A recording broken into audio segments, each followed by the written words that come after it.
So first of all, congratulations on your book Thank on the you. Free for All, the Internet's Transformation of Journalism.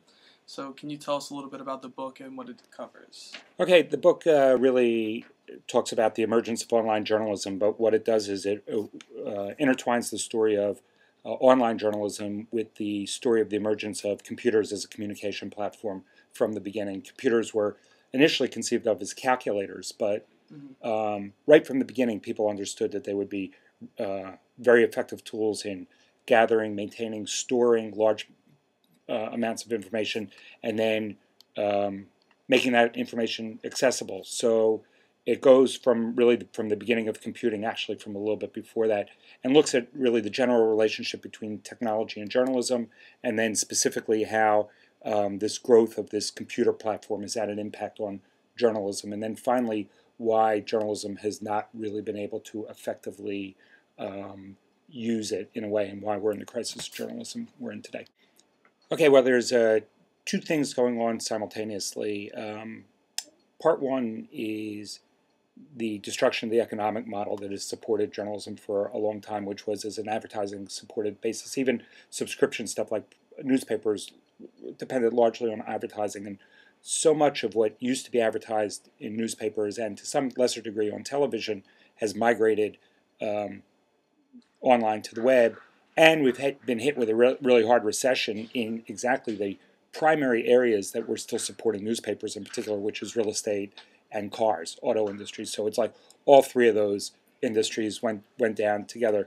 That's number one. Number two is uh, with this instant access that everybody has to everything via um, the internet, that it's not clear who will pay for what.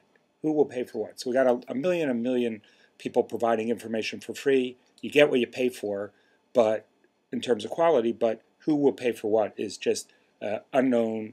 Um, the answer to that is just not known. Okay. Okay.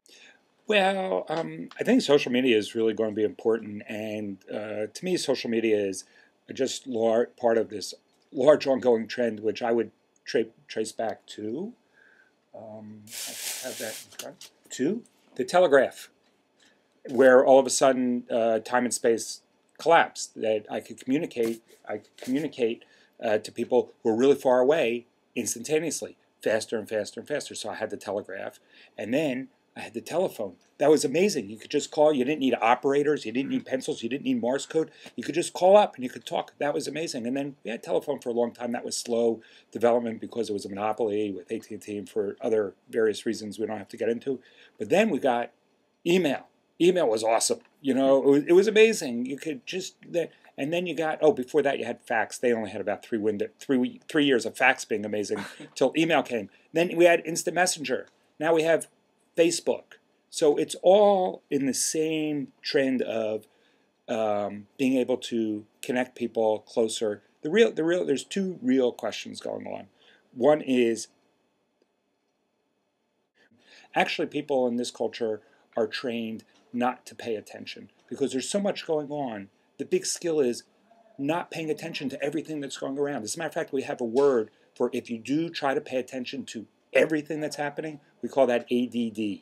Because you don't pay attention to any one thing, you pay attention to. So it's a question of how much or how people are going to learn to pay attention to what they're going to do, or not pay attention to, but eliminate everything else. And then the other thing is watching these social media get corrupted by economics. I say that not on some political or ideological way, but I say that I was just talking about this last night. Think about MySpace. Who uses MySpace now? MySpace is like, it has bands, and bands still, but other than that, is a real social media? No. MySpace is like creepy. It's like stalkerish. It's like, ew. Why? Because it was bought by News Corp. That's not the total reason, but that's part of the reason. Now, as soon as these things become corporate and people actually, as soon as they start selling advertising on Twitter, which is a lot of people are going to eliminate, because the last thing you want on your device, whatever it is you're getting, is a bunch of ads that you don't want. You want ads that you do want. You don't want ads that you don't want.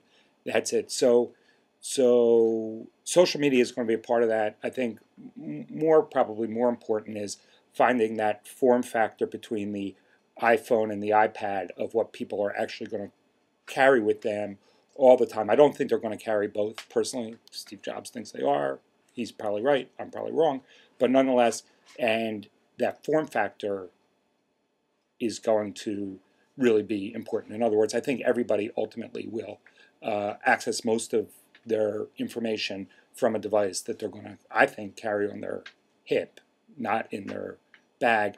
And then it'll be a contest of who can actually deliver stuff that people will buy or use or access or will fund. I'll use the word fund on an ongoing basis, as opposed to all these 30 trillion apps that they have there, of which a lot of people will download, use five times, and then on to the next thing. What are going to be the 5 apps that people will actually? And I think journalism undoubtedly will be one of those things that people will. Now, whose and how, that's up for you guys to invent. And that's what you're going to do. You're going to figure that out, and everything else is going to change.